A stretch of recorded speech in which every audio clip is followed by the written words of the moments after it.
Ladies and gentlemen, Big Herald News.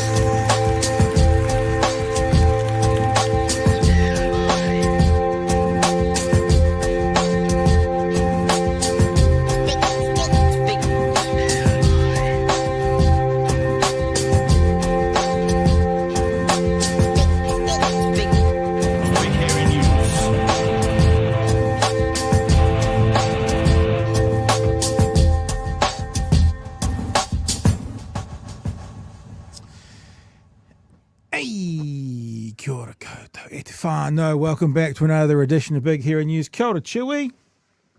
And Dakota Pat. How we doing? I'm doing all right. You know why I'm happy. Very, very, very big news in the BHN world in the last hour, and we can't tell you anything about it yet. It's $1.5 million worth of funding. No, it's not. It's So- definitely not that. I'm very happy and a little bit scared of the work that's going to be put for us. This is too cryptic. We won't talk about it because people will be going, what? What is it? What is it? You'll know within a couple of months if it all pans out. Hi, team. How are you? How are you, Chewy? How's your weekend? My weekend is good. So I'm just trying to remember what Did you get along to the protest on Saturday? I did not, but I hear that that's the biggest one that they had in Dunedin Do you know, I'll tell you a story. so far. I'll tell you a little story. Because remember we talked last Thursday and I went, is it at the museum or is it starting at the museum and walking to the Octagon? And I think we agreed it was going to start at the museum and walk to the Octagon. So I decided to catch up with my kids over the weekend. And I thought, let's just go for lunch. We'll go for lunch to the Octagon and then we'll meet the protesters there and see what's going on.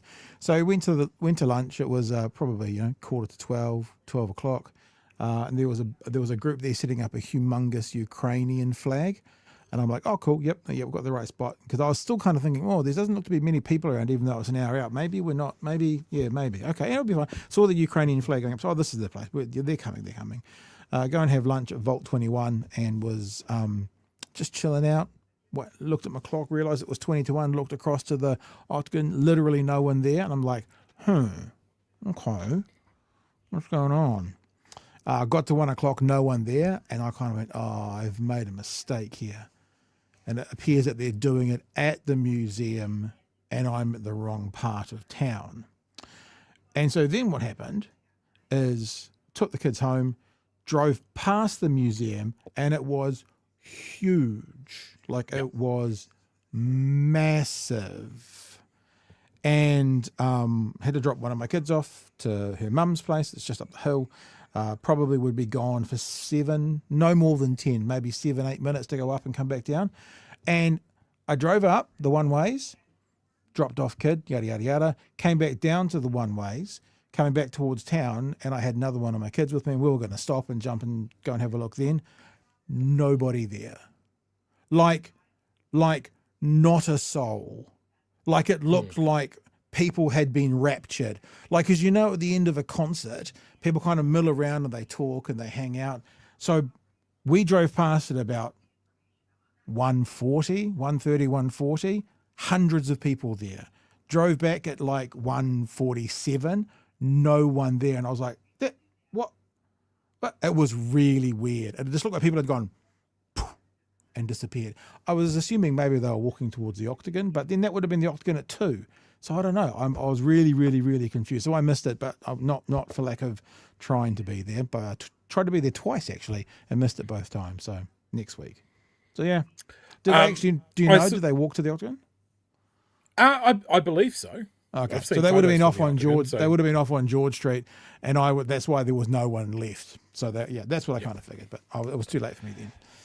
Anywho, I saw some interesting commentary from some of the protests up north. Now, one of the things about the Palestine marches that I've seen throughout the country is that they have been very well organised. And by that, I mean that there's safety marshals wearing high vis. Everybody knows what they're there to achieve.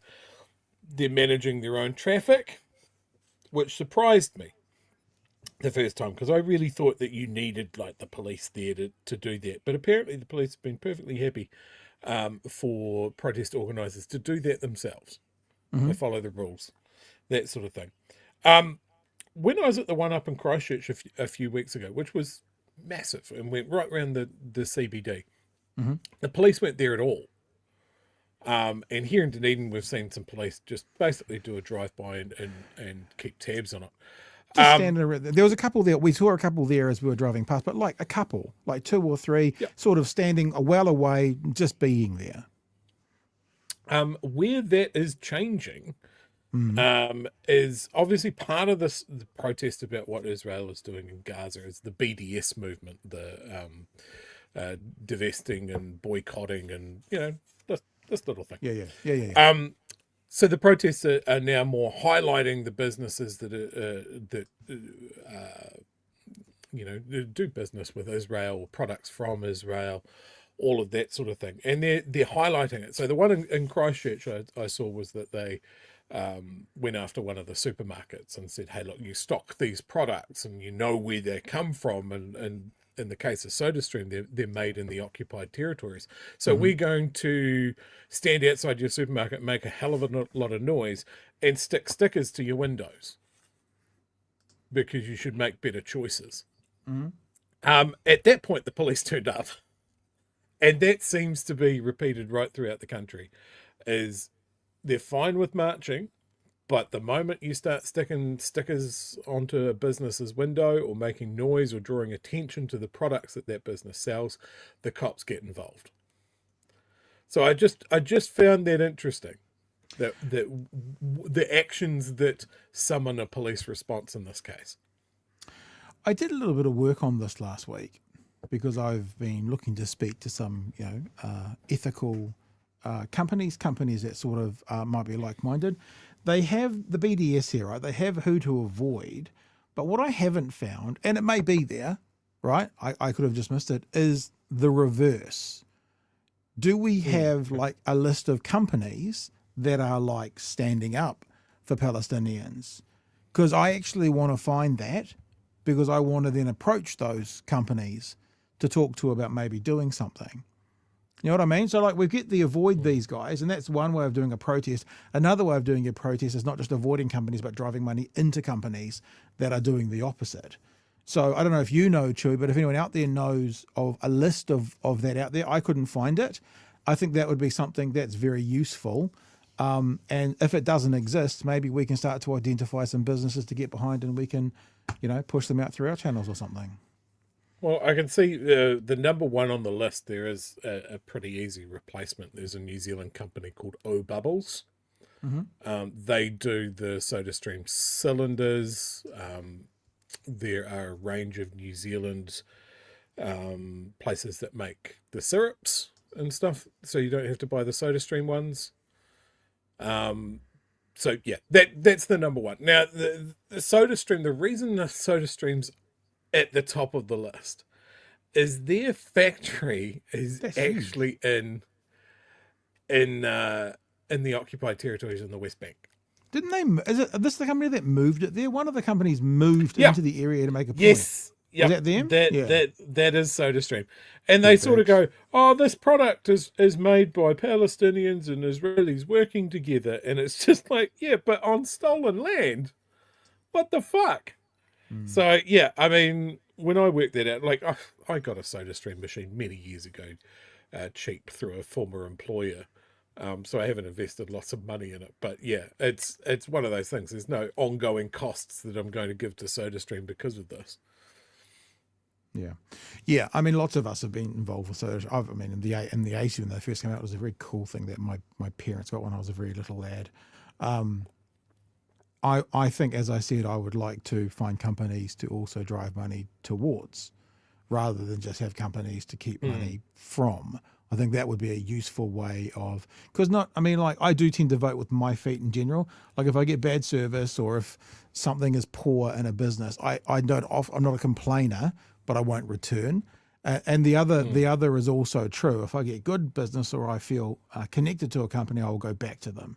So maybe we should start that. If anyone knows of companies who are, and I'm not just saying that are replacements to the BDS list, but if we know of companies that are actively supporting the Palestinian cause, mail@bhn.nz. Send us some details. I mean, we could put up a list of to be supported businesses on our page. We could do whatever we wanted to. So, if anyone out there knows, if you're listening to this day after, got some ideas for them, I'm going to investigate our bubbles, because I guess you have two layers, don't you? You have a replacement for the BDS bans or the BDS ones, and then you've got ones who are actively supporting Palestinian causes. So there's kind of two. Both are fine, but it'll be nice to be able to jump to the supporting, and then you get kind of a double hit. You're both not supporting the other guys, and you are driving money into a company that is supporting.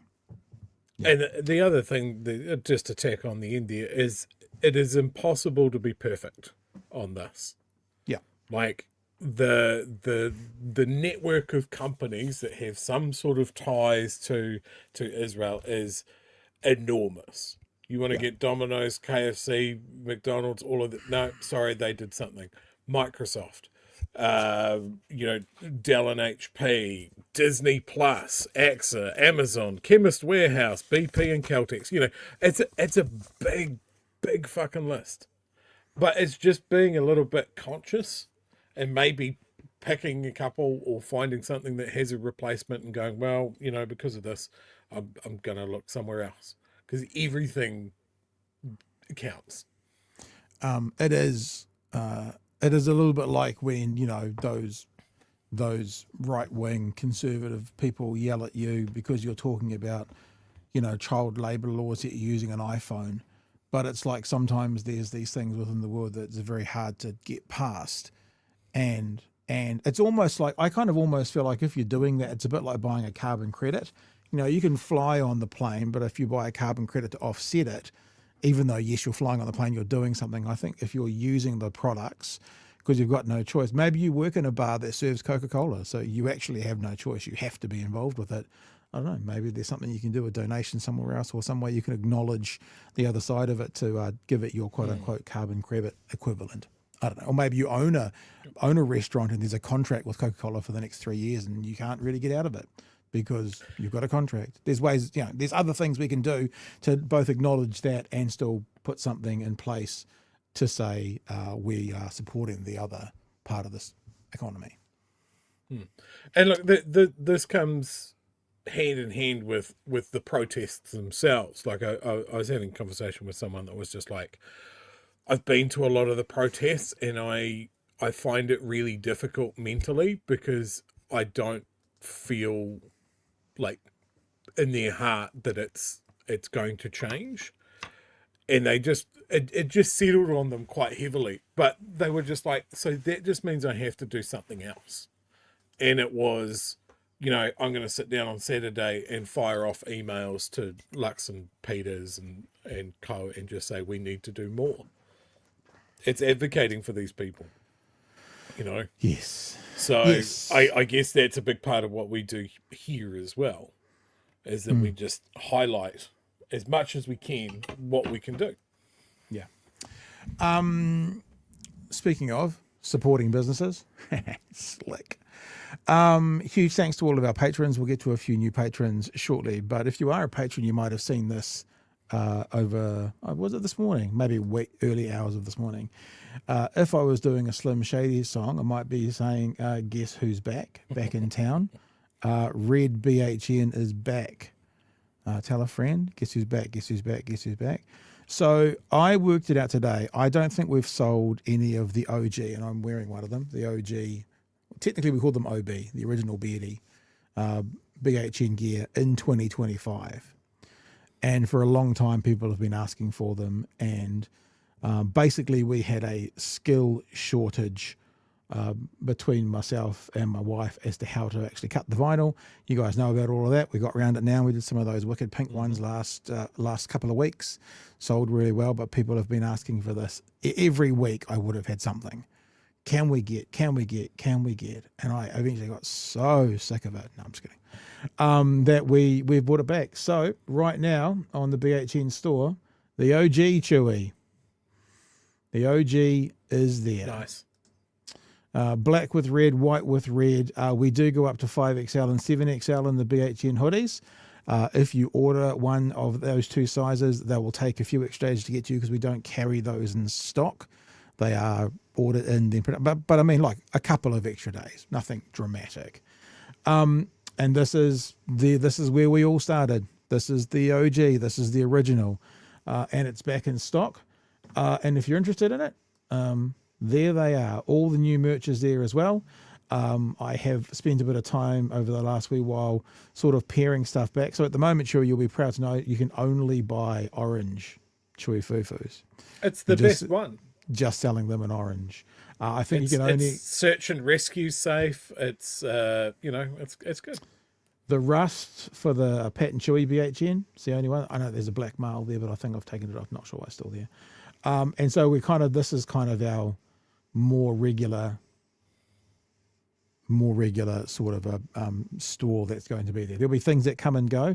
There's a bit of a rumor about a Pat and Chewy BHN top with Elva and Nala instead of Pat and Chewy.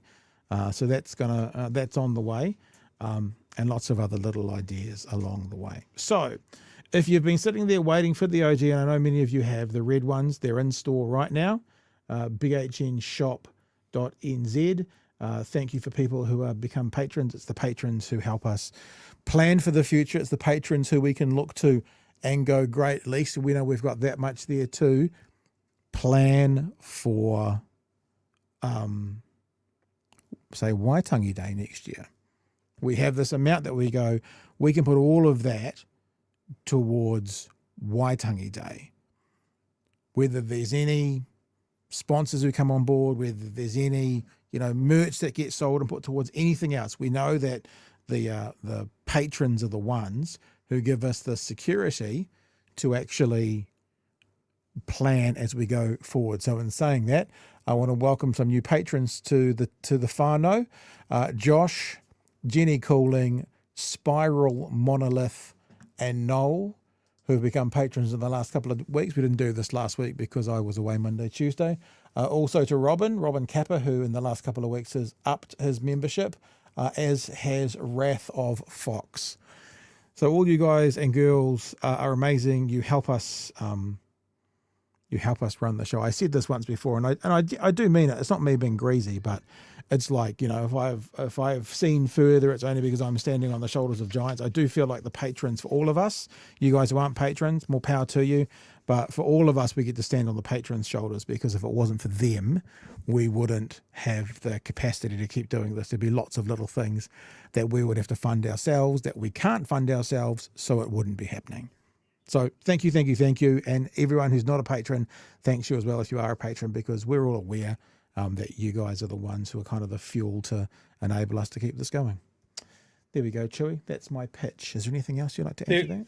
There is, of course, a lesson in all of this, isn't there, Pat? Yes. You're going to tell us? Take away message. Nag, Pat, get your way. Yeah. We've printed one. And the person who's received that one, I won't identify them, but they're welcome to identify themselves in the chat, and they're here if they want. And one's been printed out and one's been sent out of the OG, who was one of the people who were reminding me about it. So someone has got, it's not quite a world exclusive because it's going to continue on, but someone in the chat right now has received the first OG BHN hoodie of 2025. Overred Rover says it's not me. It's not you. And there we go. There's the boy. Look at him. He's identified himself. Hey, nice. All right. So, and if you have got merch with us, I'm pretty sure I'm up to date. So everyone would have got emails and stuff today, with actually quite recently, because I did it before the show, with tracking numbers on it. I'm quite looking forward to tonight's show, Chewy. Not like all those other crap ones that we're not looking forward to. Well, that's off stage. I was watching the kids on Friday night, and they brought up this interview on the Dom Harvey podcast between David Seymour and a 13-year-old, and the 13-year-old ate his fucking lunch. It was hilarious. Now they focused on a piece of that interview. There's many parts of it which are, pardon me, worth watching, but I'm going to look at one of them because I think what we have seen is what can only be described as a gold medal performance in word saladology. You will not believe this answer that David Seymour says to this kid with a pretty simple question about why smaller government. Like the answer, and what I've done is I've gone through and I've transcribed the answer, not quoting him, but saying what he's saying.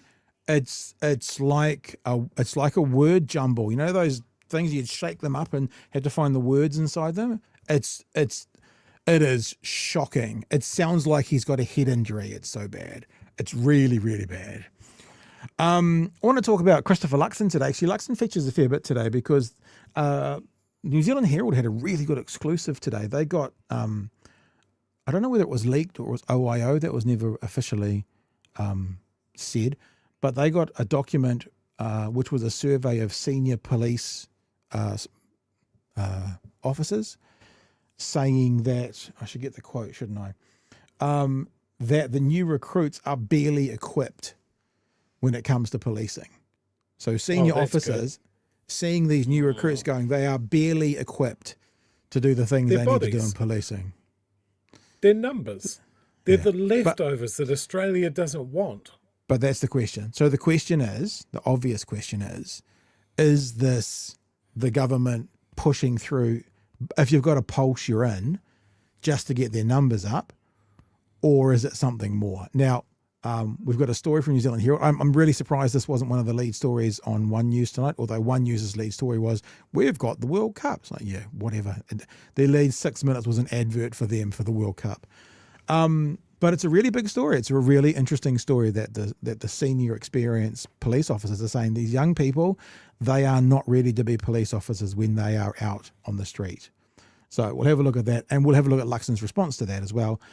Also, we're going to have a look at, it's another Luxon story, but he said some stuff about the famine in Gaza. Netanyahu responded to him and to Australia and I think Canada as well. And so we might have a bit of a look at that, and also this David Seymour versus the 13-year-old. And finally, Chewy, I've just got one. I know people don't like me saying this name because they makes them shudder, but Shawnee Karen Plunket. Oh, the most fantastic piece of content today from Mrs. Plunket. Crying on air, whinging on air, the level of entitlement this little bitch has on air about Christopher Luxon never coming on the platform. It is just something to behold. Like, if every admission, if every objection or every accusation is an admission, it's just, he is the wokest, butt-hurtest, biggest princess snowflake in the world. It is just chef's kiss. And he's responded to me on Twitter, and his response is even better. It's fantastic. I'm quite looking forward to that one. So we'll do that one as well. Oakley dokley neighborinos. Where do you want to start, Chewy? Do you want to pick one? Or you got anything else you want to get out there? Mighty mo. Let's see Seymour get his bell rung. David Seymour was on Dom Harvey's podcast. I just put us down there. You start that again. Yeah. David Seymour was on Dom Harvey's podcast, I think about 4 or 5 days ago. I caught up on this because I saw Emily and Magenta. Sorry, Magenta? Really? No, I wasn't thinking. I was doing something at the same time. Doing this last night. And this first part of the conversation, David Seymour just says the quiet part out loud. Like, they're talking about lowering the voting age. And what do we always say, Chewy, why the right don't want the voting age lowered? Because they all vote left. So David Seymour's about to admit we don't want to lower the voting age because they all vote left. So he says the quiet part out loud. And I guess you can give him points for honesty, maybe.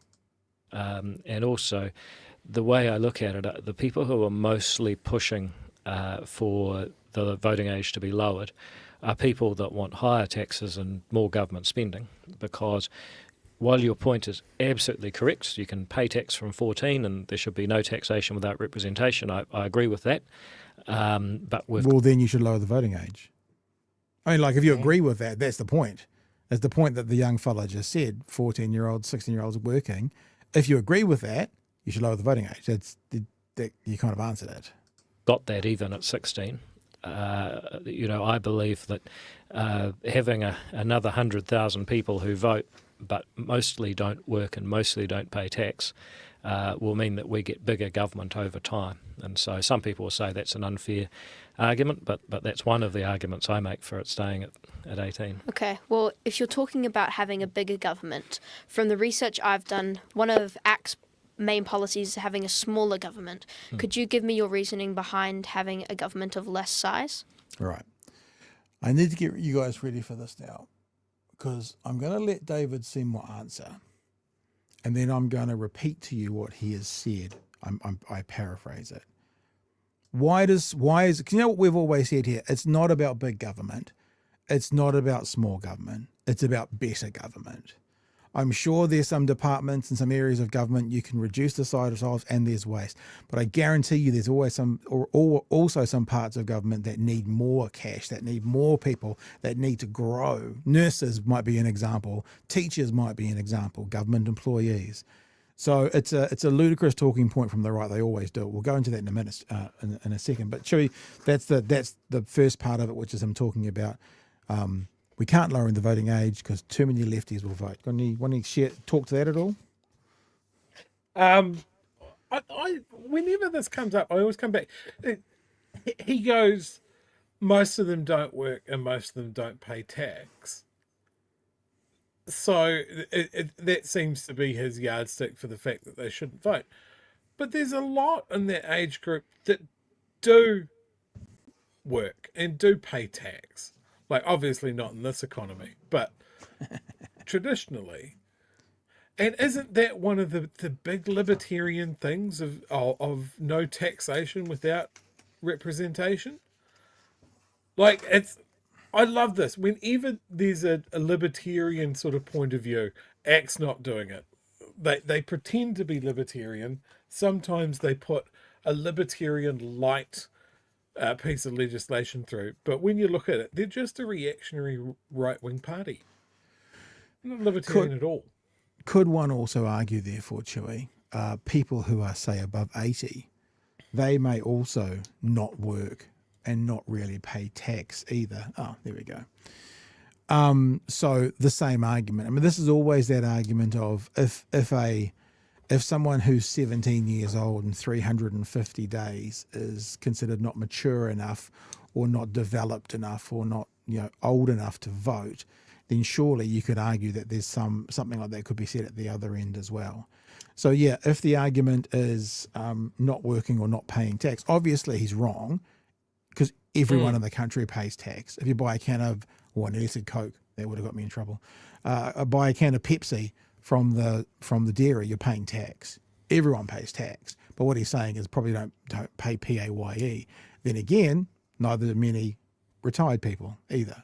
So now what? Isn't that a fun game of chicken to play? It's like, okay, we'll keep the voting age at 18, but everybody over the age of 75 loses it. Maybe I'll go back and just see if we can get this question again, because it's very good from this young fella. Asking him about this. So this is all about why is smaller government better. Then I'll let it roll into the gold medal for word salads this country has ever seen. But that's one of the arguments I make for it staying at 18. Okay, well, if you're talking about having a bigger government, from the research I've done, one of ACT's main policies is having a smaller government. Could you give me your reasoning behind having a government of less size? Yeah, I just look at the decisions. I mean, humans are social creatures. We are always trying to do our... Like, I'm already lost.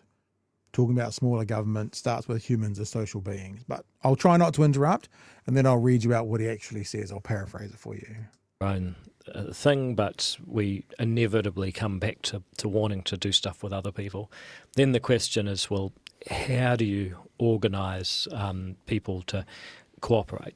And one way is just social informal networks, your family, your sports club, your friendship group, and so on. Sorry, I just wanted to remind you, this is him just talking about why smaller government's better. Right, this is what he's talking about. Just put it back out there. And that works really well because people can do a lot of stuff fast, but they don't need to, give each other a receipt or a payment or whatever. So it's quite good in that way. But if you want to do sort of bigger stuff like make a jumbo jet, then you need businesses. We need people with contracts and money and businesses. It's true. He's just explaining in great detail why smaller government's better. He's onto the example we all use about building jumbo jets. This is why smaller government's better. If the answer goes on much longer, this kid's going to pull out a Game Boy and just start playing. Oh. Hey, dude, there, 1990s call. They want their I know. As soon as it left my mouth, I'm like, I'm old. Yeah, do really good big things faster, but they sometimes lack a bit of the compassion and so on. And then there's another way of doing things, which is government, where you make laws and actually force everybody to behave the same way. Everyone must. You got that? Government's going to tell you all to act exactly how you should, and everyone must obey. Follow this law, not just people in this family, not just people that choose this business, but everybody. Now, all of those things have good sides and bad sides, but in my view, at the moment, we try and do too much stuff through government. We tax too much, we make too many rules, and it's led to enormous frustration.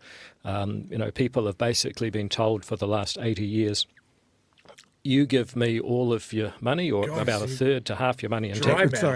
Sorry, I just want to remind you, because this question that the answer started 8 days ago, he's talking about why smaller government's better. We're nearly there. We'll make the problems go away. We'll make sure people have a house and an education and stay healthy and don't end up dependent on welfare. And actually, people paid all the taxes for the last 80 years, but the problems haven't gone away. So I would argue that, just start with the 3 ways of organising people, sort of social. Right. We're going to keep going with this, but let me just read you what's happened. Right. So I listened to this and I have no idea what he's talking about. And I'm not the smartest kid in the room, but I'm not the dumbest. I couldn't understand it. I thought I'd go back and I should probably paraphrase it. This is what he said. And I've put them into the sentences that he said one by one and explained it. So why, David, why is smaller government better? Humans are social people. We like to do things on our own until we feel like doing things with other people. The problem is, what if doing things with other people means we have to compromise? We can have groups like families, sports clubs, and friends. That's good because you can make decisions without having to invoice one another and provide receipts. He literally said that. But what if you wanted to make a jumbo jet, like the left field? Then you need business with money to move fast. But they have no ethics. He does actually say that. He says there's not much empathy there. So he's saying they have no ethics. Although you could get the government involved to mandate everyone to do exactly the same thing.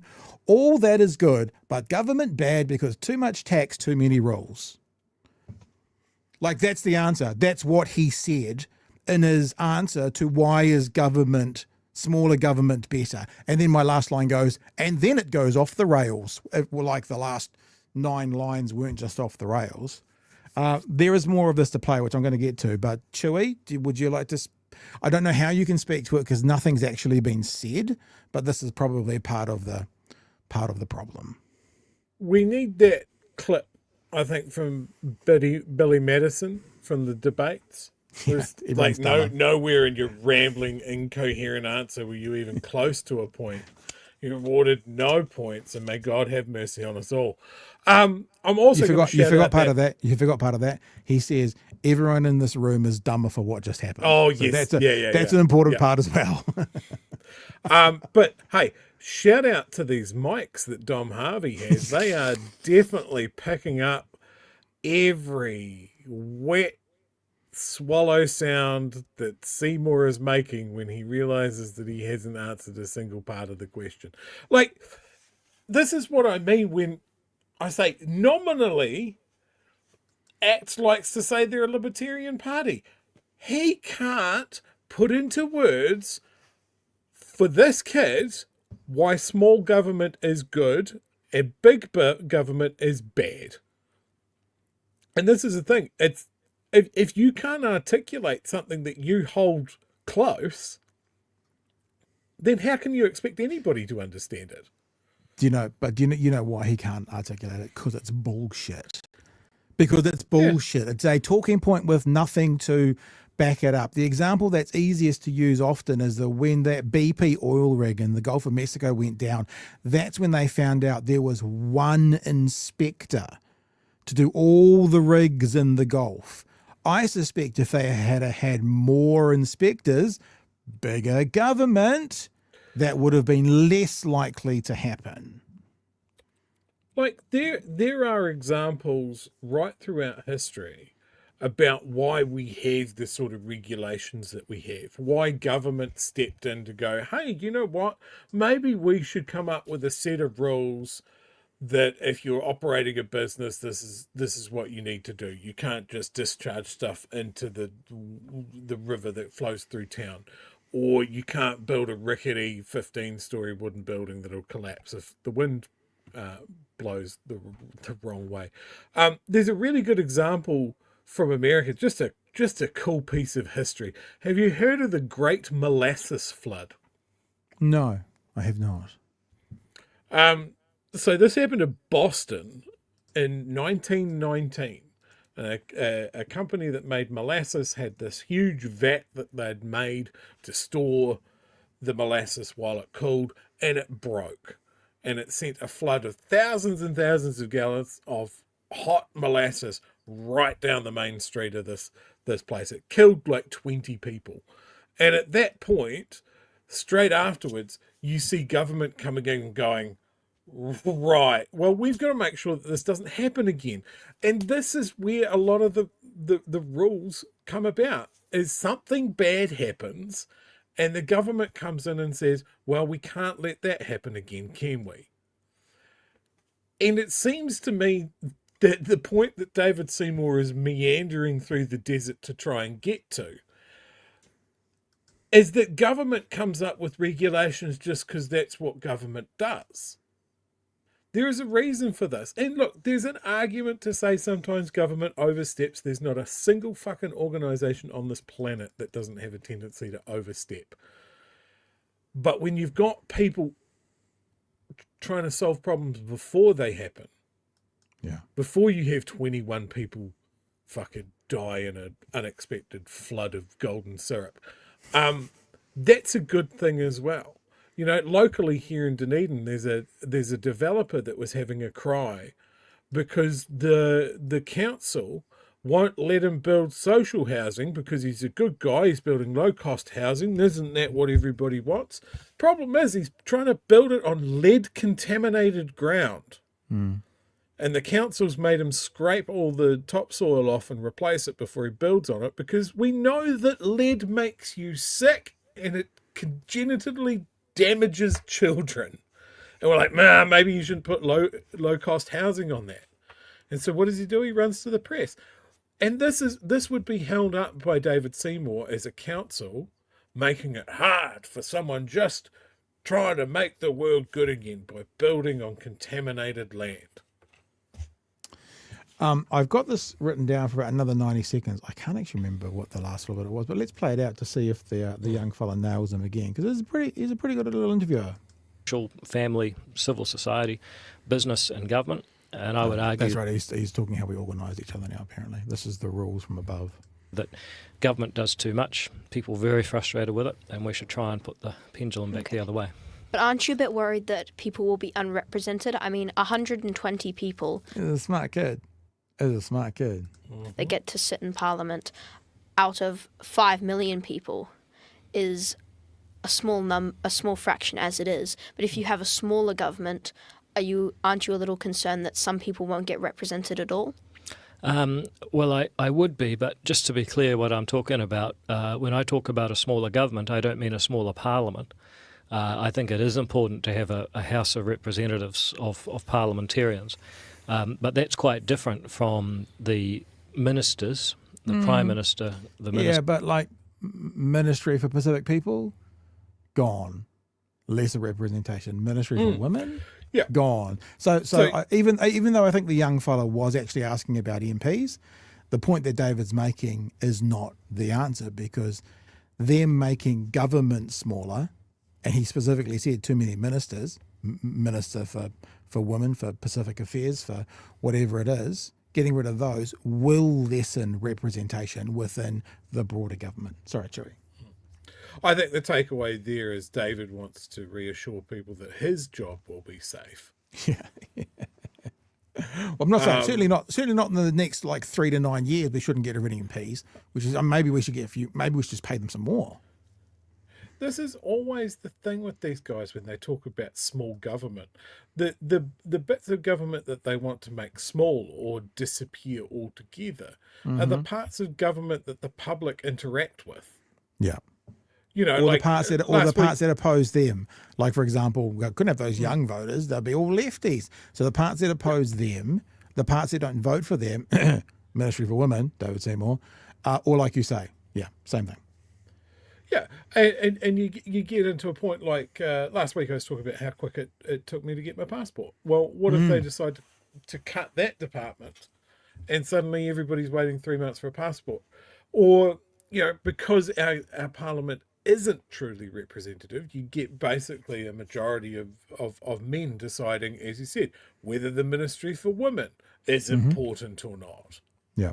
You know, that sort of thing. And again, these are lessons that we have learned from the past.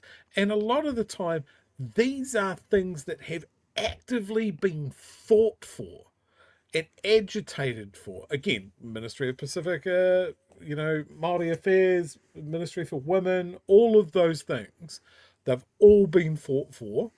And David Seymour wants to go, no, we'll get rid of them. His own Ministry of Regulation is a fucking government blowout.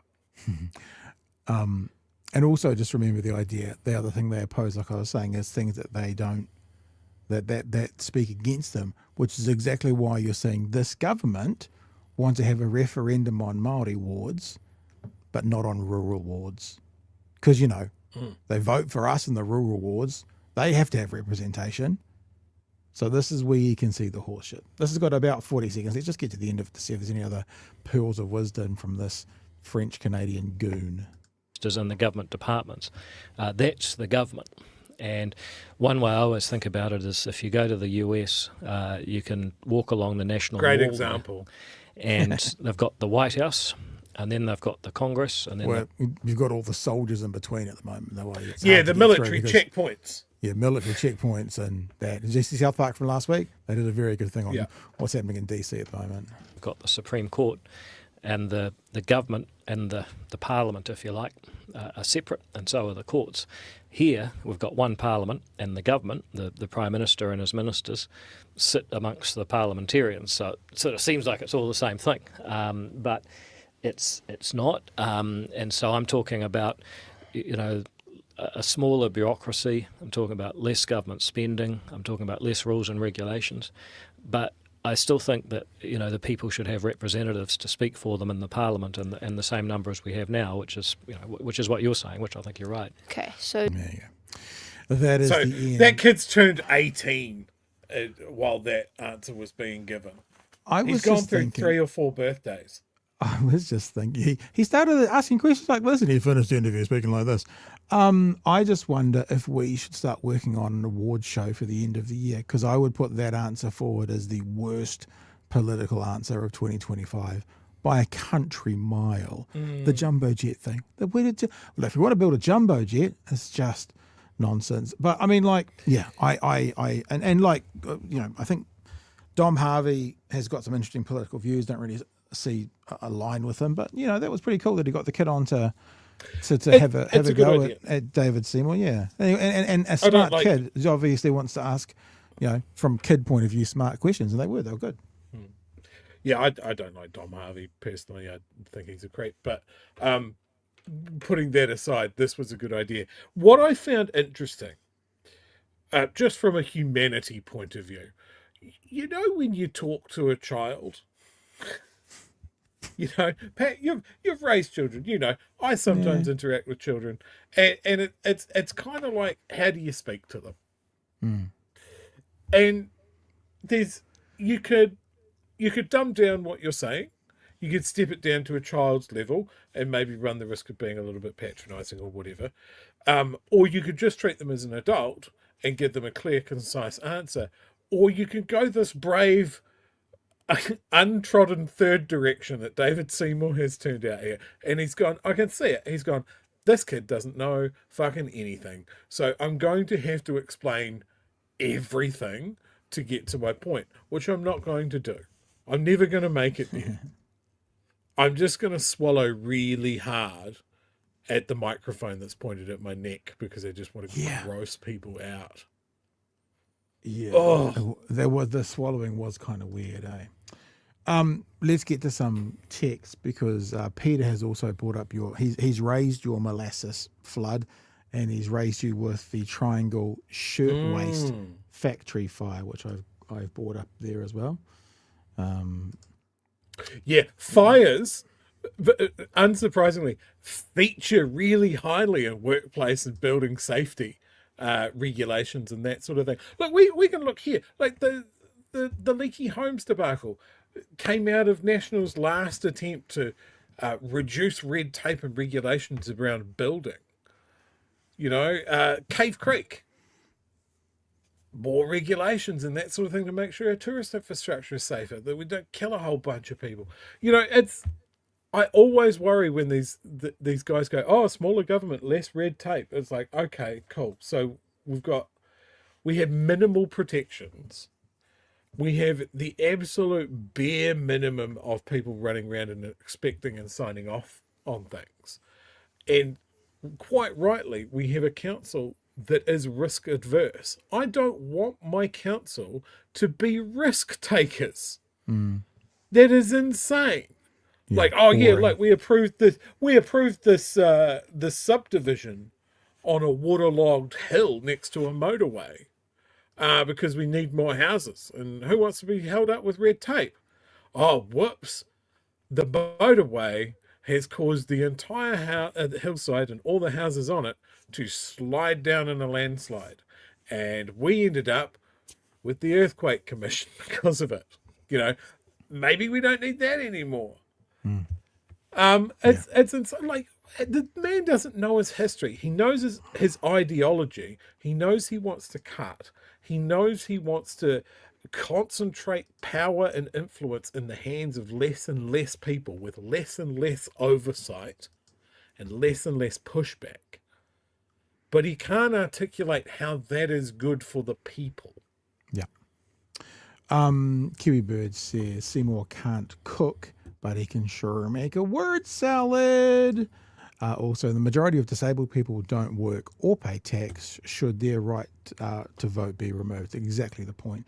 There'll be lots of areas in society that don't pay as much tax or work as, you know, your average 35-year-old person who's in the middle of their career, whatever. Don't give the government any more ideas of how they can shit on the disabled. Muldoon made all benefits pay tax. That means DPB kids are paying tax, says Speed Locked. Bill says late fee, vote out the robots. Arvid says the one taking 2/3 to half of my money is my landlord. And another one there from Q-Bird, another child traumatized. That poor kid. Yes. All right. The next interview, like, Dom Harvey should turn this into a series. So we've had the probably quite smart specky kid that's got some good questions. Now the next interviewer should be a really bitchy 15-year-old. Oh, I've got one of those. Like, who's just like, if the question goes on too long, like the eye rolling and the Or you just see this. We just need as the question gets longer and longer, you just see this.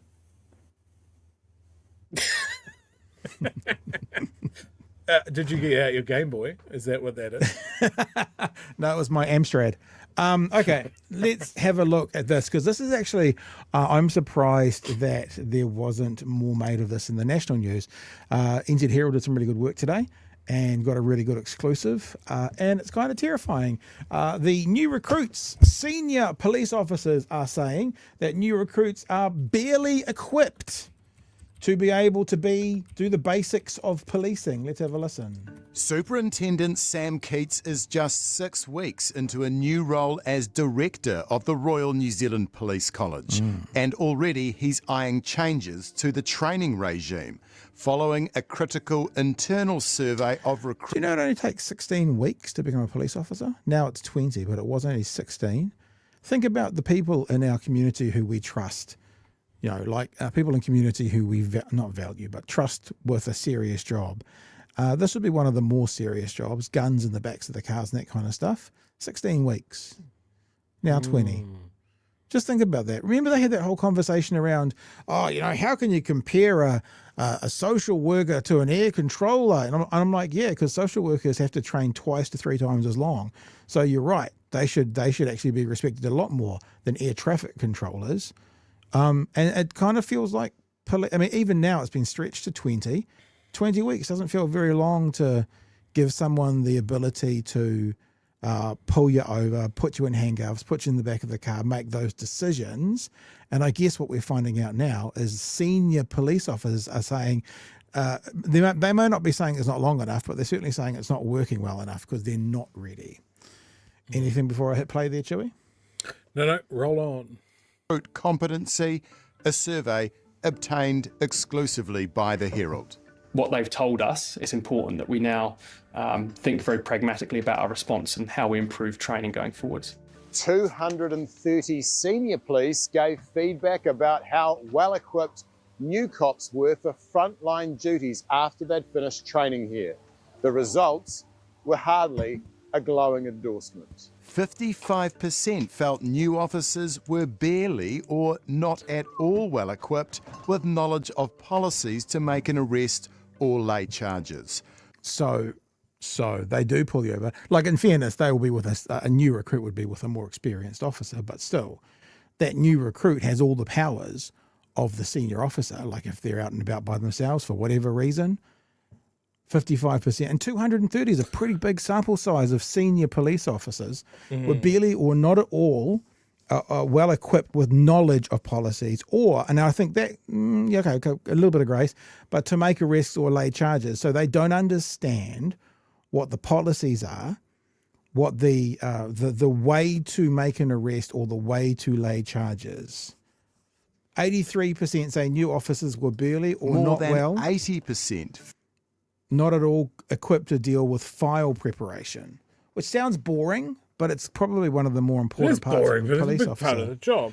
I remember I had a police officer and he always said that his most, and I've got the wrong thing, I'm trying to paper, one of the most important things he had was his notepad when it came to arrests and that kind of stuff, because it's what he jotted everything down in for when he went back to the station to do his work. Chewy. The way I'm, I guess, interpreting this a little bit as well is, so the new cops that would come through, obviously they'll be paired up with more experienced officers and that sort of thing to bring them up to speed. But this suggests to me that 55% of these officers are not at the place where these senior officers would expect them to be coming out of police college. So I think you've got two things. Is it the quality of the people that are graduating, that they're not washing out people that perhaps should wash out?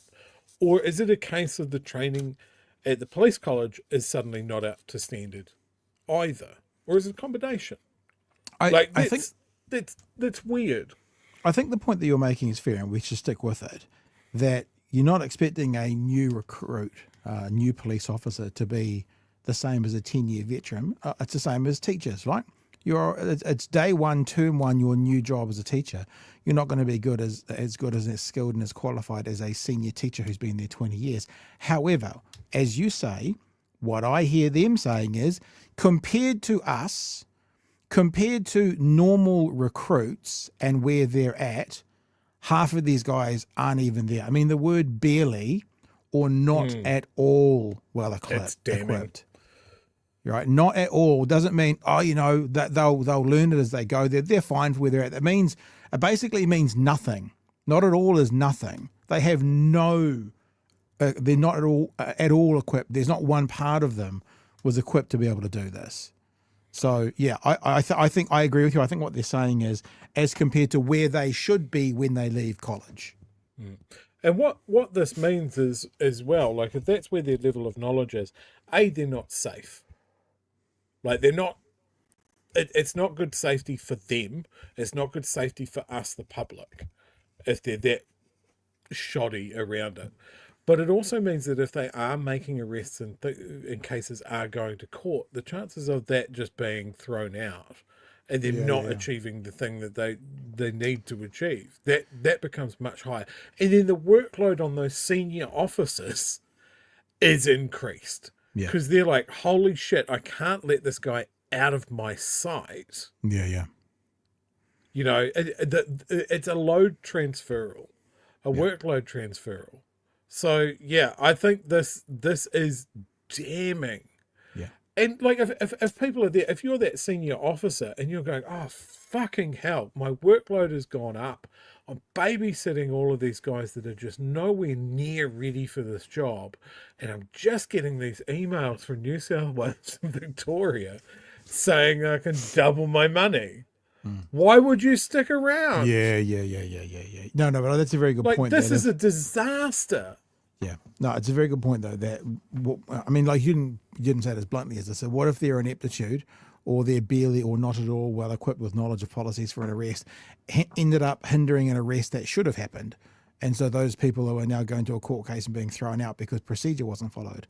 You know, it's a sad thing to say, but I think more often than not, most of us kind of know more how an American arrest happens more than New Zealand because we see it on the telly and that kind of stuff. But, you know, they read their Miranda rights and that kind of stuff. That's all a part of the knowledge of arrests and laid charges. So versions of that aren't being done.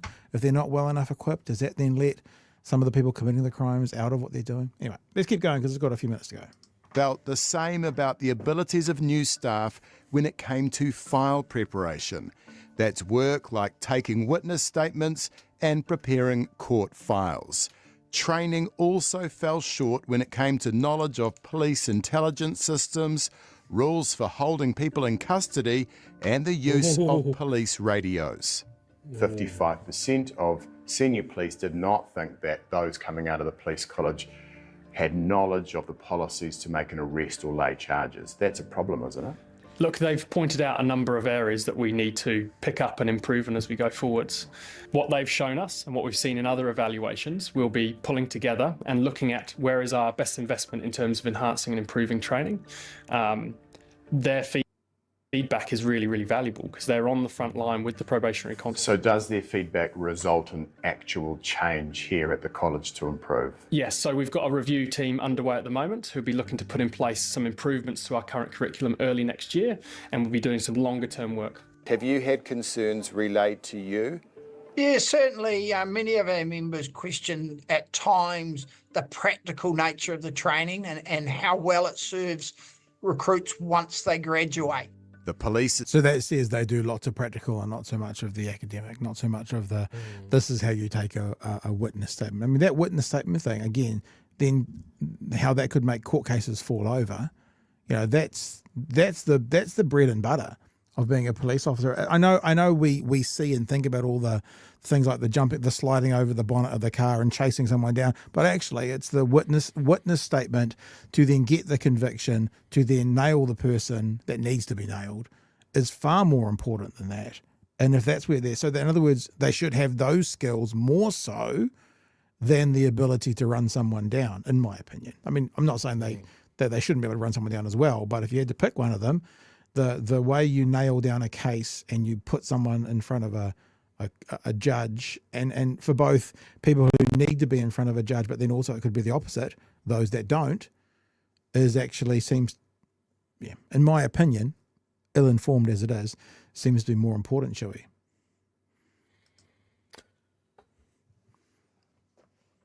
Association's Chris Cahill says paperwork was one area that needed particular attention. We hear recruits feel massive pressure under file preparation. So I think there needs to be more, court preparation, court files. The taking of statements is one we often hear. The importance of that, getting those statements right from witnesses and offenders, and the chain of evidence, so that when you're in court, you're not getting found out for lack of procedures. Police Minister Mark Mitchell has already increased the time recruits spend at the college from 16 to 20 weeks. But Cahill thinks that's still too short. What are we talking in terms of longer, doubling the time or making it 30 weeks? You're probably talking, to be honest, another month, another 4 weeks is probably the balance that we would think could be worth exploring. Is 20 weeks here at the college long enough? The 20 weeks is only the beginning of the learning. But it is very short when compared to other jurisdictions, for example, Australia, which is 28 weeks. Look, as part of our continuous improvement, we've got to think of all parts, including the duration. I can't commit to whether or not we would look to change that. We've got to consider it in terms of the ongoing learning of somebody once they complete their recruit course here. Recruits currently do 1 week in the field as part of the college's program. Once graduated, new officers then have 2 years of mentoring on the front line as a probationary constable. Keats says more practical training at the college level may be needed. That, for me, is certainly something we need to consider very deliberately. Really good from New Zealand Herald. Really good really good story. Well done. And surprised that there hasn't been more pickup of that. Christopher Luxon gets asked about it on the Herald show this morning. That'll be why. So we'll go to that in a minute. But Chewy, I don't know. I mean, I'm ignorant, so I'm happy to put that out there. But when it comes to when someone gets out on the street in their first year of being a police officer, I would hope that their ability to take witness statements, to know how policy works, to know how to detain and arrest and that kind of stuff, to me is more important than their fitness test. I'm not saying fitness test isn't important. You've got to obviously have it to a level, but if a police officer is, only 90% fit as they should or could be, but they're completely up to it on all the other side of it, the more, I was going to say academic, but I guess it's the more logistical side of it, I think they'd be a better police officer than if they were 10% more fit, but they didn't know how to frickin' fill out the paperwork for a witness statement. Well, as part of the fitness test, they got rid of swimming. They brought that back. They have brought that back. They went tested on their swimming in an island nation. That was an interesting choice. Yeah. Look, I think it's like many things. It's a problem of many, many layers. Like, I think they might have a problem at the police college. 16 weeks sounds way too short. It's good that Mark Mitchell's brought it up to 20, even though that seems to be less than a lot of other places. But I think the other aspect that the police have a gaping hole. They're losing officers because of the pay. They're losing officers because of the conditions. They're losing officers because other places are willing to pay them more. So then your pool of officers that those recruits would interact with that have been down the path that they have, but they're further down, that they would get those tips and tricks and experience filtered out to them in a very organic way. They're not there. They're packing their bags and getting the fuck out of Dodge at a record rate. So they're just feeding cops and to just keep that base level the same, and they're not picking it up. So surely it would make sense to plug the leak first. So you are going to train officers and retain officers. It's the same problem that we have with teachers. Remember when we talked about the stats of how many teachers don't last more than 5 years? Yeah. High. Yeah, and I would expect that it is very similar for the police. And if I'm right on the demographics, the police have a problem that there are a lot of senior officers that are coming up on retirement as well. So 20%. that's your real knowledge base. Those guys have been around. Like it's almost like they should be the ones doing the police college. But yeah. So those numbers, a 2018 survey showed nearly half of high school teachers, and 20% of primary teachers quit within 5 years. Half of high school teachers. A 2023 Teacher Council survey found 58% of teachers are likely to leave within the next 5 years. There you go. That's the teacher stats. Just so we know. The other aspect, and I think we touched on this on the show a couple of months ago, is the police should have standards, obviously, for people coming into the police. But I think in some ways, especially when it comes to neurodiverse people, their standards are outdated. And I don't know if it's just a case of them going, no, this is the way that we train a cop, and we can't possibly look at anything else. This is just the way that it's done. This is how you make a cop. I think much in the same way that recruiting police from certain ethnic communities, so those communities are represented in the police force, the same could be said for neurodiverse people. People with ADD, as an example, tend to be really fast decision makers and really good in a crisis, but the paperwork might be a struggle. I wonder if that's something that they haven't looked at, that they've just gone, nah, we don't want any of the neurospices. That's it. They're a bit weird. Yeah. Not interested. Let's go to Christopher Luxon, because Christopher Luxon was then on Big Herald News, and he was asked about the police, and Ryan Bridge asked him, you guys just doing whatever you can to reach your numbers, etc., etc. Let's hear what he had to say. Police, in terms of the story from Michael Morrow at the Herald this morning, pretty damning report from their own officers, senior officers, about the new kids on the block. Did you see that? What do you make of I've that? seen it in highlight terms, but I haven't read the full report. Obviously, that'll be for the police to read. But it feels a little bit. How much is that an hour, eh? Did you hear what he just said? I haven't read the full report. That'll be for the police to read. You're the fucking Prime Minister of the country. Don't you think you should be over a pretty damning report on police when you are trying to up the number of police significantly in New Zealand? But I mean, I'm just the Prime Minister. Why would I read the whole report? Your officers about the new kids on the block. Did you see that? What do you make of I've that? seen it in highlight terms, but I haven't read the full report. Obviously, that'll be for the police to read. But You're gonna say, Joey? I was going to say, he's elected to lead, not to read.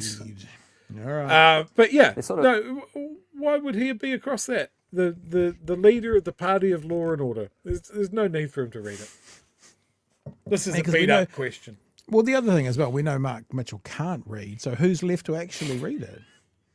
it feels a little bit also like, a lot of workplaces where the new generation is never quite as good as the old generation. I just would say, I meet young cops every day. No, you know why that's horseshit? This is horseshit because it was 230 senior officers. Like, there was this story around when people train to be teachers, and I know this from lots of friends and stuff, and you're a beginning teacher and you go into a classroom, and there's two kinds of teachers, senior teachers. They're the teachers that go, they're new, they're fresh out of university, they don't know anything. And then there's other ones who go, they're new, they're fresh out of college, they might have some new ideas. But it's they're not all or nothing. So if you've got 230 police officer survey, it's a good survey. That's a good chunk of police officers kind of saying very similar things. So yeah, no, I don't think you can pan this out to be, it's just the old fellas saying in my day, because that's not the case. Because that's basically what Luxon's trying to say, is that it's the old boys saying in my day. But it feels a little bit also like, a lot of workplaces where the new generation is never quite as good as the old generation. I just would say, I meet young cops every day. I was actually with the police commissioner on Saturday night, and I met 4 awesome young police officers. They're doing a brilliant job. Yeah, but that's different. And, you're saying I met 4 nice young police officers. These are the senior guys and girls who actually train the younger ones, and they're saying good pushback, not Ryan, when it comes to important things like pay. Gold star. Do you feel like a proud dad right now? I mean, is it kind of... I feel like a fucking surprised Wookiee is what I feel like. Look at our little fella. He's pushing back on the Prime Minister. We know Ryan fella. Bridge loves the Prime Minister. He's asking questions. Oh, I'm so proud. Train the younger ones, and they're saying not up to scratch when it comes to important things like paperwork, which is how you get your convictions. Yeah, no, well, there'll obviously be issues for the police to look at that full report and work out whether they can. What a coward. I mean, Weak. You know what? Weak. Do you know who this guy is? He's been touting his CEO status for 3-4 years. He's the kind of CEO that throws the manager under the bus. Like, honestly, Oh, what 100%. What a coward. What a coward. This is for the police to handle out. No, sir. If you are the CEO, you are ultimately responsible. We said this the other week. When people say, well, Christopher Luxon is not responsible for the words of David Seymour. Yes, he is.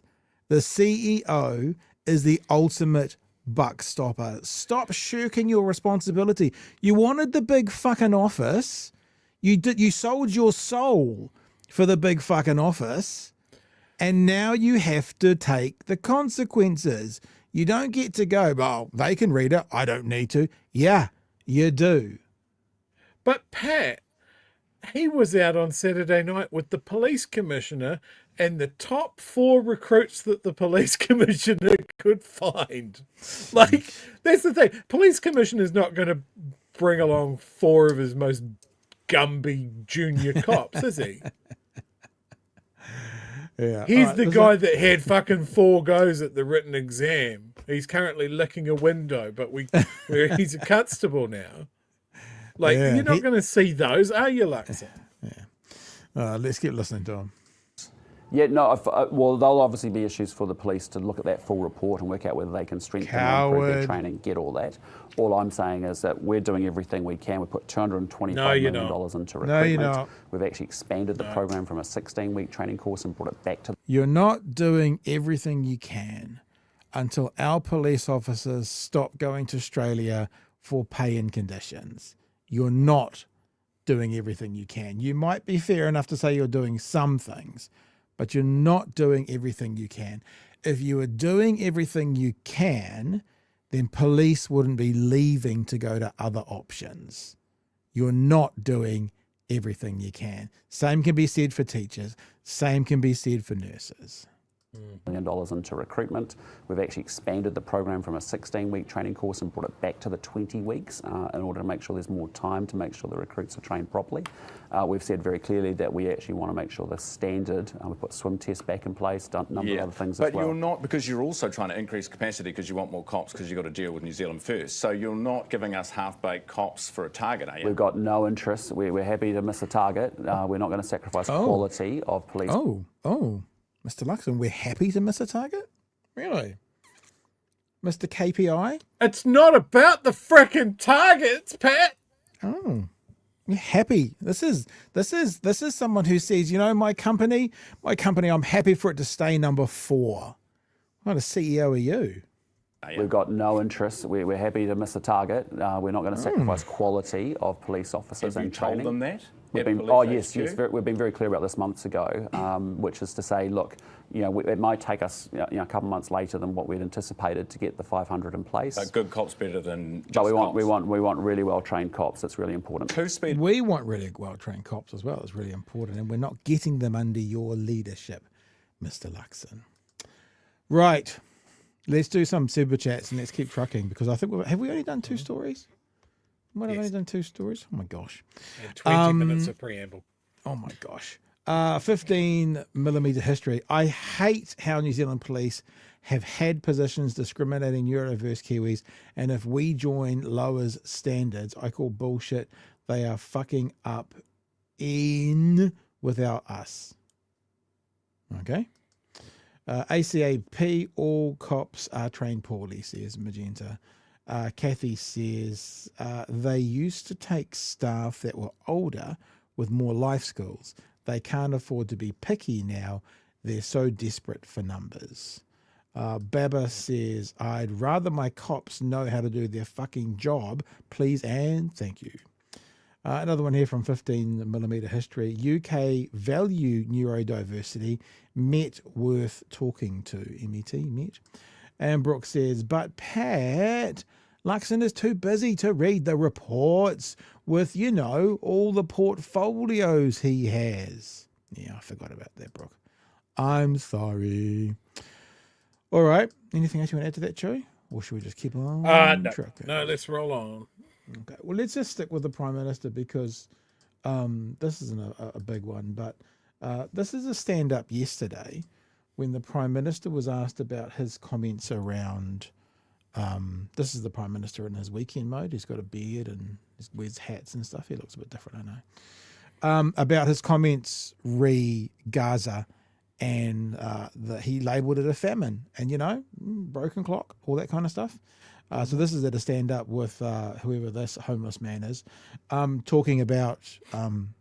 Overnight, we've seen that the UN-backed IPC has officially declared that Gaza is in a famine. Is it acceptable to you that the situation of the condition is worsening in Gaza? Yeah, look, it's incredibly concerning. As I said, just so in case people didn't hear it, is it concerning to you that the condition is worsening in Gaza? That was the basic question. Today, incredibly worrying. What we don't want to see is what we have seen, which is Israel moving into Gaza City. 90 to 94% of Gaza is absolutely destroyed. The forcible displacement of people, the annexation essentially is a war crime. You didn't quite get that full thing out, but you did mention it. Gaza is not something we support at all. Also equally worrying is what we're seeing around the settlement. Oh, Mr. Luxon. Prime Minister, overnight we've seen that the UN-backed around the settlements that are being accelerated into the West Bank, which is really extinguishing and undermining the two-state solution, which has been, something that our government has supported right from 1947. So we're very concerned about what's happening in the Middle East. Obviously, what we want to see, as I've been calling for a long period of time, is the immediate release of hostages. We want Israel to be able to offer unhindered, unfettered access to humanitarian agencies to be able to get in there and provide the food that they need to, particularly the UN and other neutral NGOs that can do that job. And obviously we need to get to a ceasefire solution very quickly and back to the two-state solution. Chewy, you're grown there. Do you want to expand on that a bit? He did say release the hostages. We're very clear. Release the hostages. The hostages have been offered back a half dozen times. Agreed. And Israel just keeps on moving the goalposts. And if we're going to talk about hostages, can we talk about all of the hostages? How about all the Palestinians that have been arrested, put through the 100% conviction rate, military courts, put in jail? The report out just this week from teenage detainees that sexual abuse is rampant in those facilities from the guards. So, like, if you want to both sides it, man, fucking both sides it. Go in. But this clinging to the two-state solution, like, what do you mean by two-state? Do you like, we've had the two-state solution, but Israel's been able to nibble away at the other state for decades and just do raids and bombs and assassinations. Like, he's almost there. It's not bad. Unless you know a bit more than nothing. All right, we'll keep going because everyone can still hear him. The recent developments in that official declaration, does that make you want to speed up your decision on declaring a... So this is the questions around, what's happening there? This is the question around, they say they're going to wait a month or so to declare whether Gaza is a territory or not. And so the question that is being asked is, with all this going on, you evoke the words, I nearly said famine. You evoke the word famine. Are you now going to speed up the process? No, as I said, we're working through our own process, and we'll have more to talk about that with respect to September, and each country is coming to its own view. But what we're doing is calling out that those are actions where, military action into Gaza City, extremist settlements now into the West Bank, with an explicit aim of removing that two-state solution, are very worrying, very concerning for all of us. Does this declaration, though, surely it shifts the dial a little bit? Surely you can push forward? Well, as I said, I think we've plumbed new depths. I mean, when you're seeing famine and validated and verified examples of famine that are taking place in Gaza. That is just something that none of us want to see, and that's why as a global community there's immense frustration, because we've been calling for unfettered humanitarian access now for 6 to 9 months, and Israel has a responsibility to make sure that it can get aid and humanitarian assistance into Gaza. And when you're seeing cases of famine and you're seeing so much dislocation and when you've got 94% of hospitals destroyed or out of action, when you've got 90% of Gaza really in rubble, and you're now saying you're moving into Gaza City where people are, where do they go? And as a result, and there's no free flow of aid and assistance coming in, that's why the global community is incredibly frustrated about it. Benjamin Netanyahu said some strong words for yourself and for Anthony Albanese. I guess any response to him? Well, look, they're my views, as I said before when I made those remarks. But my point of view is that it's a pretty simple thing. The global community is getting increasingly frustrated because we've all been unified in calling for the immediate release of hostages from Hamas, who are a terrorist organisation. And I'm the first Prime Minister of New Zealand to deem that whole organisation a terrorist organisation, which is what it is. Secondly, we've been calling for humanitarian assistance and Israel's obligations under international law to make sure it protects civilians and it provides assistance. And then we need to get the parties into a ceasefire. And and that's what the world is getting frustrated about. And now we see famine, which is unacceptable. There you go. Thank you to Stuff for that footage. Chewy, have a crack. So he has correctly identified all of the issues that are happening in Gaza. He's said that Israel have massively overstepped. He's pointed out that there is an ongoing man-made famine, that there's war crimes going on. He's expressing frustration. That they're all true things. But then he's balancing that out with absolutely no sense of urgency. Oh, we're just going to go through the process and it might take a month. You have identified all of the things. You know that children are being starved to death. You know that civilians are being murdered at an unprecedented rate. But you are happy to roll with a process that might take a month and might generate a slightly more grumpy letter that would get delivered to Israel, and Israel would go, cool thoughts, New Zealand, fuck off. This is what frustrates people. Like, we've had 2 years of this. There have been people right from the get-go that identified what was starting and identified the point that we're at now, and more concerningly, have correctly identified what is going to happen from here. We've had 2 years of the international community wringing its hands and trying to drag our leadership to a point where something happens. And we're still not there yet. Mm. Where's the action? Where is the aid?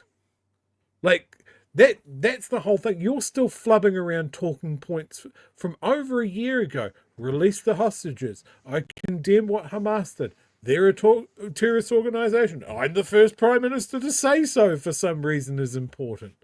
Like, I don't give a shit about any of that. Where is something more than words, Luxon? By saying that you see the problem and then going, but I'm not going to stress about it. I'm not going to hurry up. I'm not going to do something brave. I'm just going to carry on with our processes. Fuck's sake. Story goes on a little bit because there has been a bit of feedback from Benjamin Netanyahu, like we heard in a statement reported by the BBC. Israeli Prime Minister Benjamin Netanyahu said, Israel does not have a policy of starvation. Israel has a policy of preventing starvation. I think he must live in the upside down. I mean, that could be the only way that makes any sense at all. Luxon said New Zealand did not want Israel to move into Gaza City and continuing its settlement of the West Bank, which he said undermined the possibility of a two-state solution. The annexation of Gaza is not something we support at all. What we are seeing around the settlements being accelerated into the West Bank which is extinguishing the possibility of a two-state solution. Luxon said he wanted to see Hamas release hostages, Israel to offer humanitarian agency, unfettered access to Gaza, to be able to get in there and provide food they need to. Luxon said 90 to 94% of Gaza is destroyed. Yeah, it's funny, because when you read it, it comes across as better, because obviously you don't get all the flubbing and the sort of, yeah, because he's saying, so what that says is he's kind of saying mostly the right things, but what you hear when he says it is how he's saying it. It doesn't sound quite as confident as when you read it, so to speak. Yeah. Yeah, and look, I do want to acknowledge that there has been a pretty major shift in the way that he is talking about this, but it's not backed up by anything else. It's no, there's like he goes as far as saying like every country has its own process. There is no talk of him talking to our other traditional allies that are maybe a little bit further down the road than us, like Australia, like Canada, like building a coalition of people that can do something more for the people of Gaza. Like, I don't want to hear that. Like, the only time I want to hear that New Zealand is going it alone is when New Zealand is doing it first. Not that we're pinballing around trying to work out what we're doing. We're going to put together a fucking steering committee to decide whether dead kids is good or not. It's weird. Like, there was a report that's come out, I think, today or yesterday. The Israeli military reckons that of all the casualties in Gaza, 83% of them are civilians. Yeah. The Israeli military has said that. So if there's 100,000, that's 83,000 people. If there's, and scale back from there. And of that, obviously, I saw again that image going around. I think I might have been watching some Kyle Kalinske over the weekend. The image going around, and it's on various feeds again today. That look at them putting this sick child on the front page who's got comorbidities. They don't use that word because they're not smart enough to use that word, until you point out that the reason the kid's got the comorbidity is because of the nutritional deficit his mother had. And then I think the point that Kyle made over the weekend was, and of course all the youngest, most vulnerable and sick are also going to be the ones that die first when there's a famine. So it's like, even if the kid does have other issues, that then also is going to be the first kid to die, because those other issues just mean they die quicker when there's a famine. And then it's the children, and then it's the adults, because that's how starvation tends to work. The most vulnerable and the smallest, the ones with the least amount of, I guess in New Zealand we'd say fat or ways for their bodies to survive, are the ones that die first. So yes, we all know that one photo of that one kid has an issue, but the issue was caused by malnutrition of his mother, and he's still starving, and that's the reason that they're dying quickly. They're not dying quickly because of the other issue. They're dying quickly because of the starvation. People that are stunned by that figure that I mentioned there. There we go. Israeli military's own data indicates civilian death rate 83%. Figures from the classified IDF database listed 8,909 named fighters as dead or probably dead in May, as the overall death toll reached 53,000. Yeah. And a hell of a lot bigger in real life. Yeah. It's way bigger than 53,000. You don't flatten a city of 2 million people and only lose 50,000 people. We are never going to know. And this is part of the thing with the Israelis pushing into Gaza City specifically, is they are taking control of a crime scene. They are just going to bulldoze buildings out of the way. They're going to cover up mass graves and atrocities, and they're not going to let UN inspectors in or war crimes investigators in. They're certainly not going to have that. So we are never going to know how many people the Israelis have killed to get a relatively small amount of Hamas fighters, kill a bunch of their own hostages, and refuse to get them back, even though that was the red line issue right at the start. We'll stop this if Hamas gives us the hostages. Okay, we'll give you the hostages back if you get the fuck back over your side of the fence. Yeah, well, we're not going to do that. Not going to do that. We're going to wrap this up because there's one more 90 seconds to play, because this is now Christopher Luxon on Breakfast responding to what Benjamin Netanyahu said. I know you called out Benjamin Netanyahu in the last week or so. He reacted a few days ago saying it was shameful the way Western leaders in Britain, France, Canada and New Zealand have buckled under the pressure of pro-Palestinian protesters. What did you make of those comments? Well, look, I mean, he's entitled to his views. I was entitled to mine. What I'd say is he and I are very aligned on one thing, which is that Hamas and what they did on October the 7th, killing 1,200 innocent civilians, kidnapping 251 hostages, is utterly unacceptable. I'd like to hear a lot more condemnation of that from other political leaders across New Zealand. I'm the Prime Minister that's made Hamas a full terrorist organisation. Because you can see how he's in a position now where he's going, don't panic, conservative evangelicals. I'm still, team Israel on some level. We just can't, this has just got to a point where we just can't, and I gotta try and thread this needle because we just can't, what's happening bad, and I don't quite know how to address it. They are, and see no future role for them playing anything to do with a future Palestinian government or state. But what we're also saying as an international community is, look, Israel's gone too far. We've been calling consistently as a group of countries for a long period of time to say you've got to provide unfettered, unhindered humanitarian assistance. This weekend we're seeing 500,000 people dealing with the effects of famine. I think 140,000 kids that are actually in starvation, and we've got a country now that's 90% sort of rubble, and we've seen military action into Gaza City. We're seeing extremist activity with settlements on the West Bank, and all of that ultimately ends up extinguishing or making the two-state solution much harder to achieve. So there's immense frustration and exasperation from the global community, because the person who can do the most to stop all of that is obviously Netanyahu and the Israeli government. But I fully acknowledge Hamas actually has to release hostages. It has no future role to play, and they are terrorists. Please, sir, Chewy, off you go. Oh, look, Netanyahu's entitled to his views and I'm entitled to mine, said the genius debater. But then I'm immediately going to go, yeah, but me and Netanyahu, we've got something in common. We don't like Hamas. Fuck's sake, man.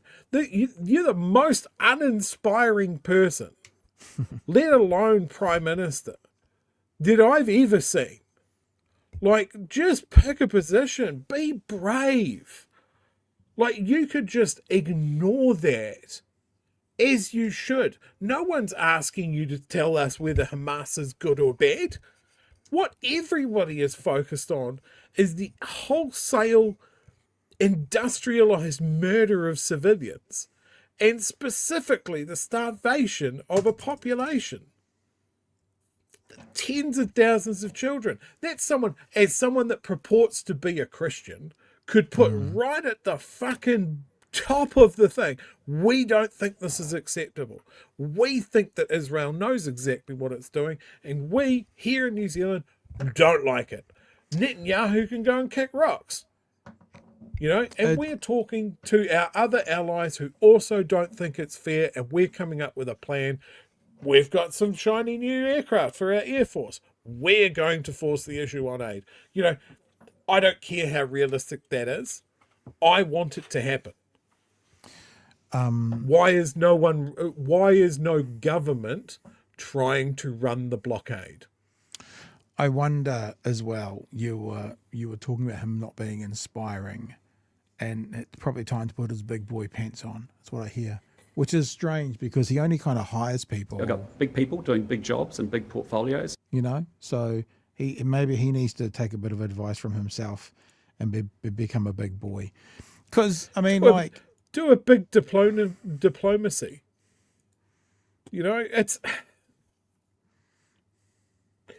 I know the UN has its fucking hands tied because of the veto. But I want us to be doing something more. And Luxon and Winston Peters still think this is some sort of diplomatic thing where you can just send a formal letter of don't do that anymore. It's starting to look a bit crazy, and it'll stop. Israel has no intentions of stopping. Mark my words, once they clear out Gaza City, it'll be on to Rafah. It'll be the next settlement. And the next settlement. We've seen the roadmap. We've seen them try to evacuate people from one end to the other and then just bomb them backwards and forwards. They're just going to keep doing that. Yeah. Okay. A couple of chats that are in there. Wellington Waliururu says wants a two-state solution, won't recognise Palestine as one state, or a state, outwit, outplay, drink my own piss.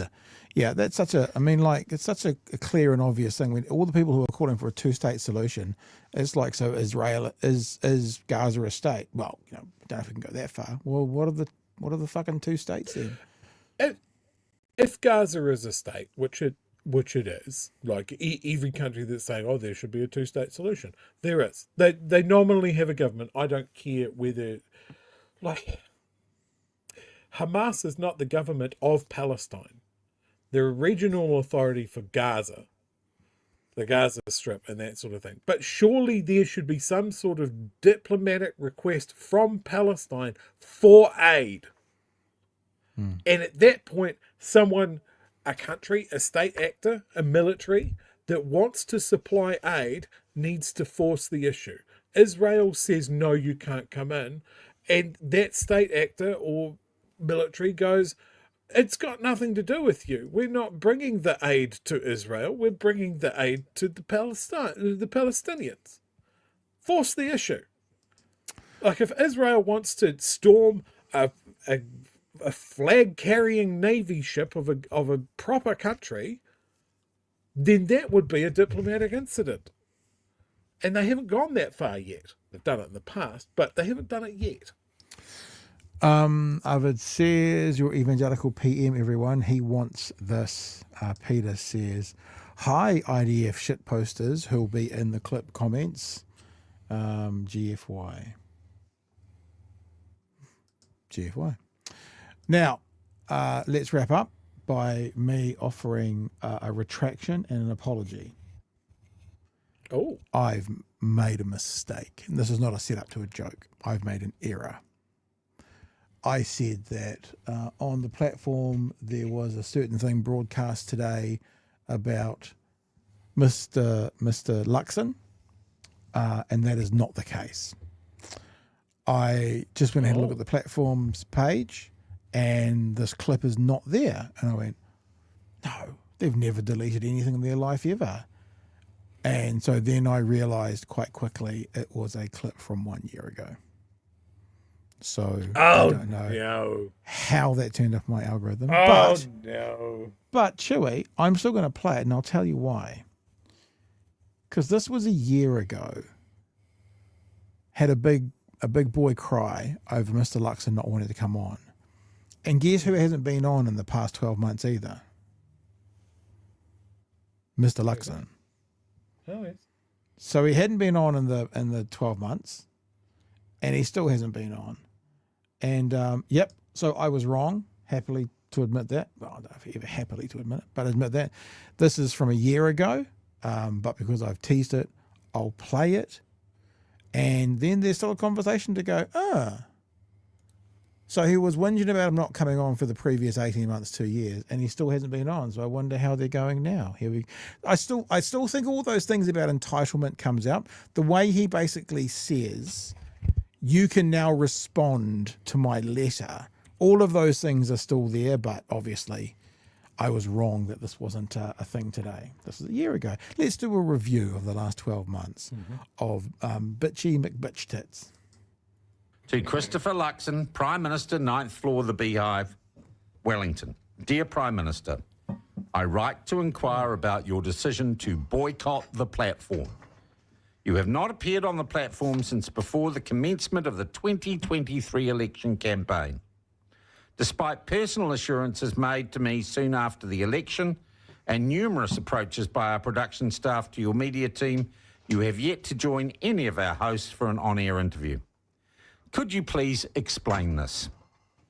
Is it that you do not... He thinks he's entitled to a personal explanation from the Prime Minister as to why won't you come on? This man huffs his own farts. Guaranteed. This is the entitlement I'm still talking about. I think our engaged and growing audience are worth talking to.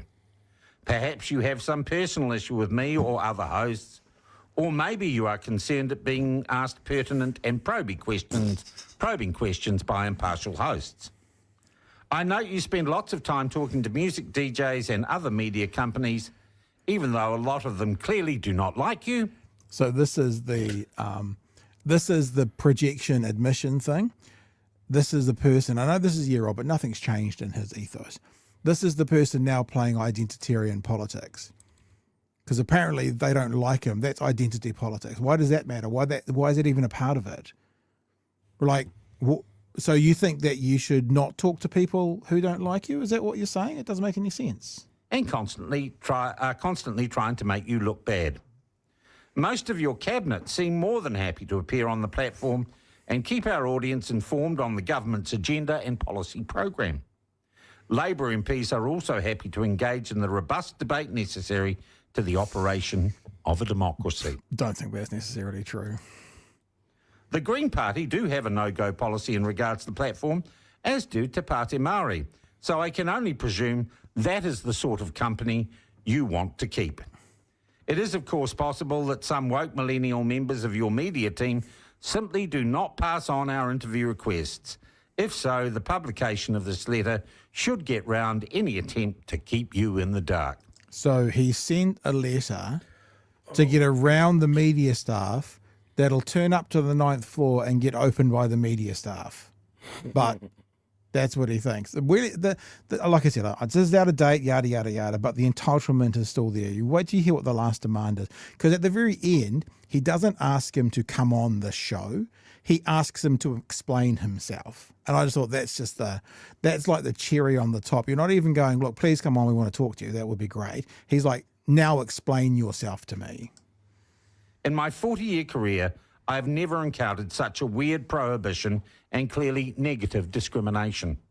I respectfully... He's being discriminated against. See? Projection, wokester. He's being discriminated against. Request on behalf of my staff and audience an explanation.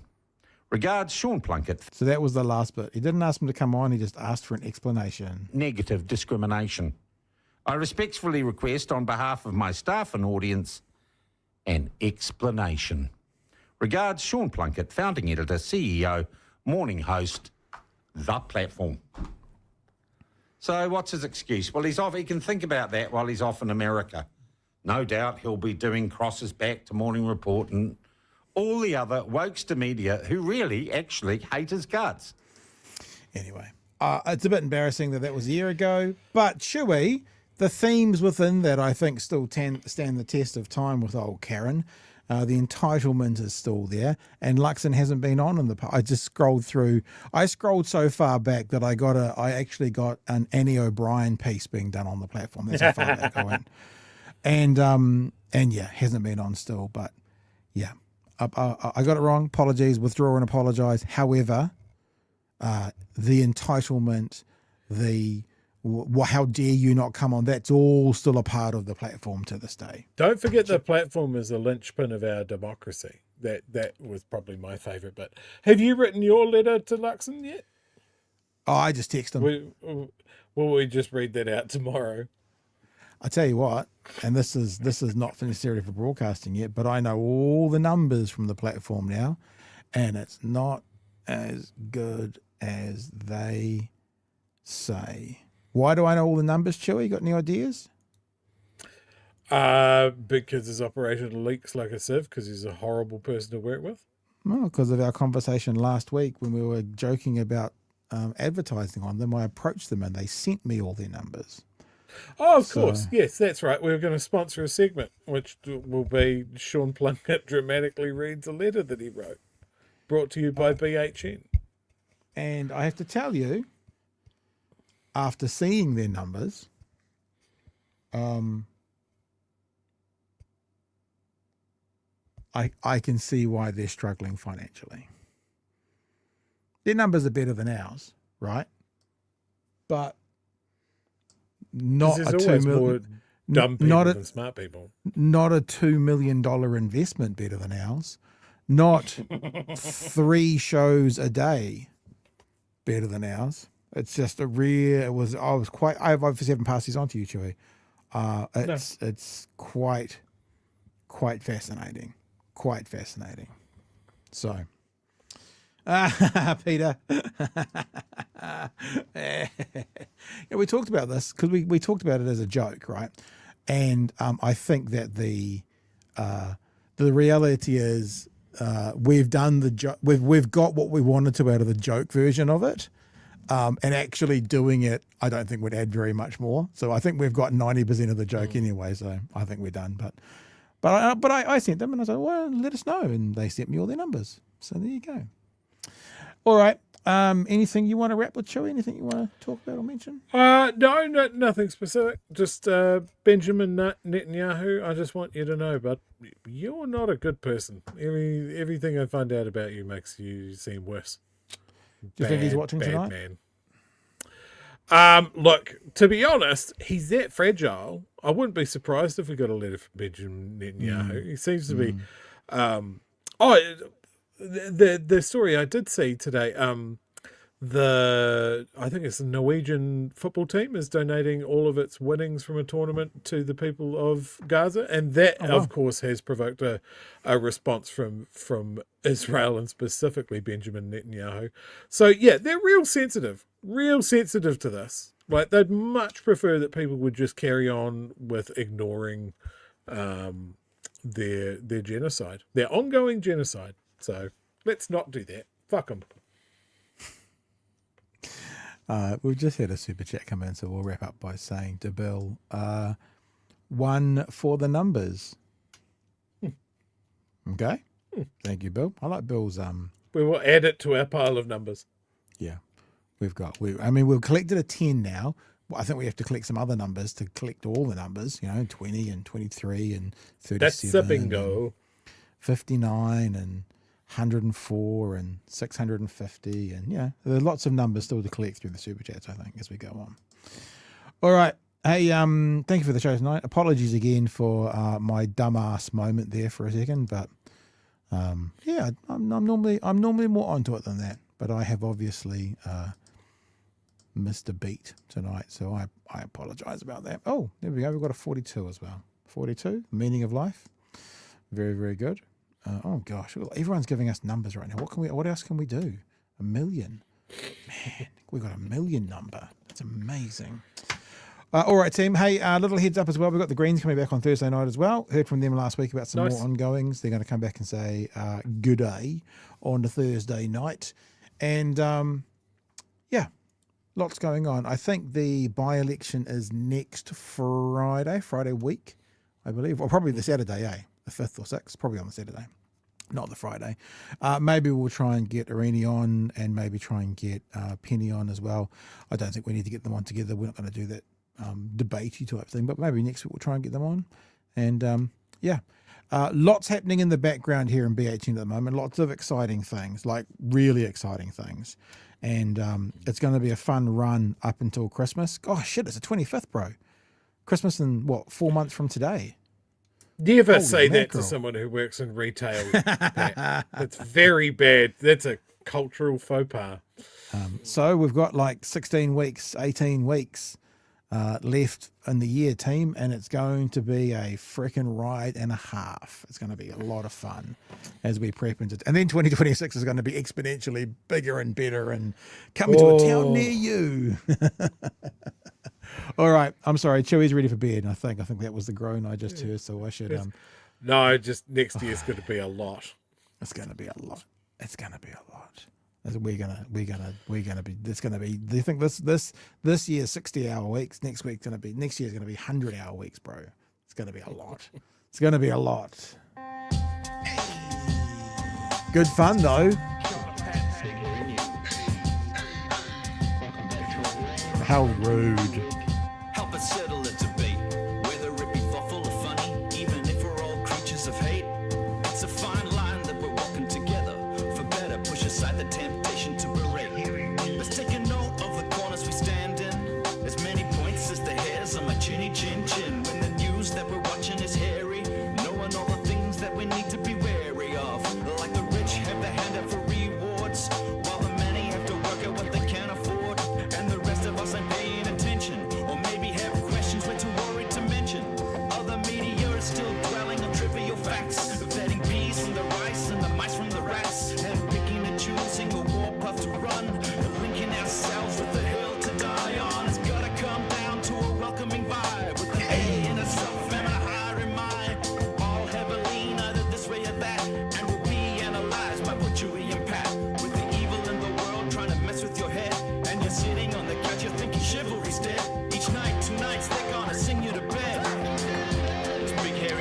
Alrighty, mighty. That's us for the first night of the week. Thanks for being with us tonight. Chewy, you got any words of wisdom? Pearls? Chewy pearls.